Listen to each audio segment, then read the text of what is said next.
Cory done more than what people think. Cory brought all the Africans together.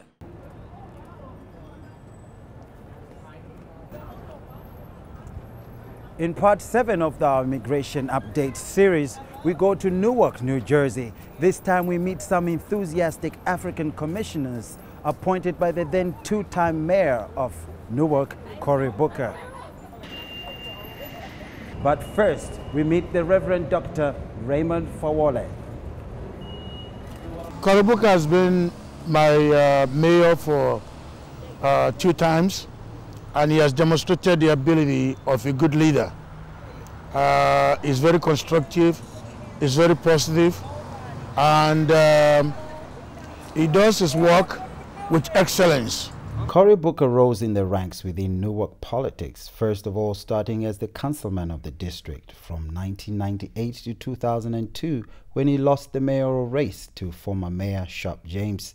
In 2006, Booker ran against the deputy mayor Ronald Rice, clinching the position of Newark mayor, serving for 2 terms. Among fighting high crime and promoting economic initiatives, Booker engaged himself closely with the African community in his constituency by creating one of the first ever African Commission. This initiative helped promote unity among the Africans and opened the office of the mayor to serve that aspect of that society. He engaged them with their local politicians. He's an achiever. He believes in putting words into action. He believes in positiveness. He believes in getting things done. He believes in achievement orientation. He believes in forward, moving forward. He believes in the future. Cory Booker is very energetic. He doesn't settle for negativities. He believes in something positive. That is one thing people don't see about him. He's an aggressive politician who believes in moving, doing positive things, moving the city forward, enhancing education, development within the city, and bringing big businesses to the city of Newark. So he has been a good choice, and I believe he's going to do wonderful things when he gets to Washington. Marcy Phillips, one of the commissioners, explained the history behind the creation of these commissions. He went step by step. In 2004, we start working with him. He trained us, especially you take myself, Marcy Phillips. He trained us with people like Reverend Fowler and many, many more. Okay, first, how to run the community, how to work in the community with his non-profit Newark Now, where he helped us put together the African and American Alliance. African and American, the alliance. We got to do the alliance to get together. That means putting us together as one step. That was before he get in the city to become a mayor. Once he became a mayor for city of Newark, he got one more power. At that point, he gave us the Newark Mayor Newark African Commission. That was the first African Commission right here in the state, in New Jersey, and as a whole in the United States. We also spoke to Dosso Kassimou, who's the chairperson of this African Commission of Newark. He gave details of how this commission has benefited the Africans there. It was a campaign promise from Mayor Booker that he will offer the African an opportunity to organize, create an entity around which they could organize, and he kept his promise. So he kept the promise, created the African Commission. This is the first of its kind, and there's no other ethnicity or every background group commission. There's a different commission in the city of Newark, a lot of commission, but African Commission is unique. Dosso spoke about the challenges and opportunities of this commission. So the African Commission how much is englobe everybody. So no matter which country you're coming from, you fit yourself in the African Commission. So it's been a good challenge and a good pleasure for myself as a chair. So I was able to really galvanize the entire African diaspora community around the African Commission. Now people have access to the City Hall. We can perform our event in the City Hall. We can do press releases. And then we can advocate on behalf of the continent of Africa just from City Hall. And it's a great pleasure to be leading this young organization which is doing wonderful work. Reverend Fawole talked about how the commission engaged the Africans, encouraging them to vote. We are a bunch of Africans who are citizens, don't even know where the voting booth is.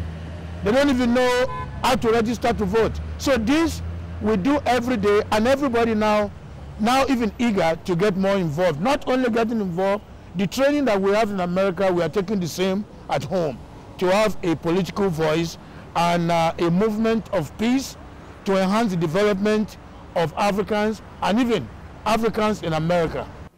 Amidu Badamasi, another commissioner, also invited us to witness him as he exercised his basic right to vote. If you elect the wrong guy, we pay for it. So I encourage all Africans, if you have a right to vote, you have to express your voice. That's how we get our citizenship. It's not to travel, to keep in our pocket, it's to express our voice. Go outside, pick who's the leader. Our kids go to the same school. We need Booker to be there. You got to see the issue of Newark. We have a high crime. He do his best, but over there he can find a way to help his city. He's still from Newark, even if he go to Washington. So this guy is fighting for those type of things, and I believe in change. Charles Eke, 2012 councilman of Plainfield, New Jersey, talked about how all politicians started from the grassroots to win these elections. He also encouraged Africans to unite and create a constituency so they can also take part in local politics. Well, there's no politics that is not won on a grassroots basis.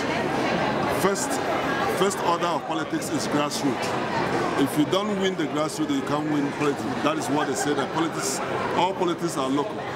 So I'm asking Africans to unite. Chinese did that, they united, and then they were able to help to elect their own. We can create a constituency. And what me and Mercy and Dosso and few other Africans will be working in the next months and years to come is to unify all Africans in any state they may be and ask them to get involved. By doing that, we will create a constituency, and that can propel us to vie for any office, state and national. This is one of the things we've been looking forward to, getting the African involved in politics and making effective changes. For what he already did for the African, for us having the commission, this is one step. You have to have one step in the government. You have to have somebody in there you can be able to talk with, you can be able to negotiate with. So we are so ready for Cory to get in the Senate. We know that once he gets down there, it's up to us to come, get together and say, Cory, this is what we want. This is what we want as African. He might not do it like 1 second, but trust me, he will do it because it's not only for us. In part 8 of our immigration update series, we will meet with candidates vying for office. During the campaign trail, we will try to ask these candidates what they will do to engage the Africans once they are elected in these offices. For the sake of this country, my people stick their necks out. There's no way they deserve to be left out. Doctors, nurses, teachers who all came here on diversity visas. So this message is for all our leaders. The African community needs us. To take away hope for our future, it would be robbery. So please reinstate the green card lottery. We all want to build our communities, and right now we could use a little